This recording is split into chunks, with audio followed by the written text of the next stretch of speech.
Hi friends, welcome to மாரியின் கைவண்ணங்கள். எல்லாருக்கும் வணக்கம். இன்றைக்கி நாம் பார்க்க போகிறது பீட்ரூட் அல்வா எப்படி டேஸ்டியாக பண்ணுறதுன்னு பார்க்கலாம் வாங்க. அதுக்கு முன்னாடி நம்ம சேனலை சப்ஸ்கிரைப் பண்ணாதவங்க சப்ஸ்கிரைப் பண்ணிக்கோங்க. கூடவே பக்கத்தில் இருக்க பெல் பட்டனை கிளிக் பண்ணிக்கோங்க. இப்போ வாங்க வீடியோக்குள்ளே போகலாம். ஃபஸ்ட்டு ஒரு பாத்திரத்தில் நெய் ஊற்றி காய வைங்க. அதில் 4-5 முந்திரி பருப்பு வறுத்து எடுத்து வச்சுக்கோங்க. அப்புறம் அதில் 4-5 திராட்சை அதையும் வறுத்து ஒரு தட்டில் எடுத்து வச்சுக்கோங்க. இப்போ அதில் துருவி வச்சுருக்க பீட்ரூட்டை அதில் ஆட் பண்ணுறோம். அந்த நெய் வேணுன்னா எக்ஸ்ட்ரா சேர்த்து பீட்ரூட் போட்டு வதக்கி விட்டுடுங்க. இந்த மாதிரி நல்லா வதக்கி விடுங்க. அந்த நெய்யில் அந்த பீட்ரூட்டோட பச்சை ஸ்மெல்லாம் போகிற மாதிரி நல்லா வதக்கி ஒரு 10 நிமிஷம் வதக்கி விடுங்க. அப்படியே இருக்கட்டும்.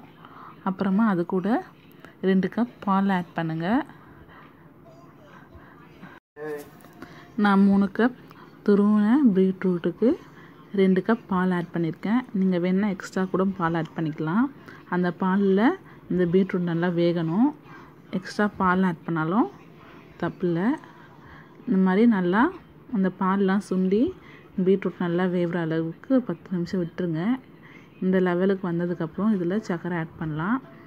நான் 3 கப்பு துருவின பீட்ரூட்டுக்கு 1.5 கப் சர்க்கரை சேர்த்துருக்கேன். சுகர் வேணுன்றவங்க அதிகமாக கூட சேர்த்துக்கலாம். சுகர் ஆட் பண்ணிவிட்டு அதை நல்லா கலரி விடுங்க.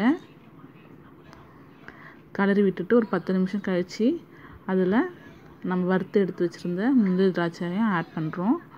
அது கூட 2 ஏலக்காவை இடித்து சேர்த்துக்கோங்க. இல்லை பவுட்ரு இருந்தால் பவுட்ரு கூட ஆட் பண்ணிக்கோங்க. ஆட் பண்ணிவிட்டு நல்லா கலரி விடுங்க. இந்த ஏலக்காய் சேர்த்த உடனே அந்த அல்வாவோட ஸ்மெல் சூப்பராக இருக்கும். கலரி விட்டுட்டு அது கூட ஒரு 2 டேபிள் ஸ்பூன் நெய் ஆட் பண்ணிக்கோங்க. கடைசியாக நெய் ஆட் பண்ணிவிட்டு அதையும் நல்லா கலரி விடுங்க. அந்த நெய்யில் ஒரு 10 நிமிஷம் இருக்கட்டும். 10 நிமிஷம் கழித்து ஆஃப் பண்ணிவிடுங்க கேஸை. அவ்வளோதான், நம்மளோட அல்வா ரெடி ஆகிடுச்சு. பார்க்கவே ரொம்ப கலர்ஃபுல்லாக இருக்குது. நீங்களும் வீட்டில் ட்ரை பண்ணி பாருங்கள். டேஸ்ட் எப்படின்னு கமெண்ட் பண்ணுங்கள்.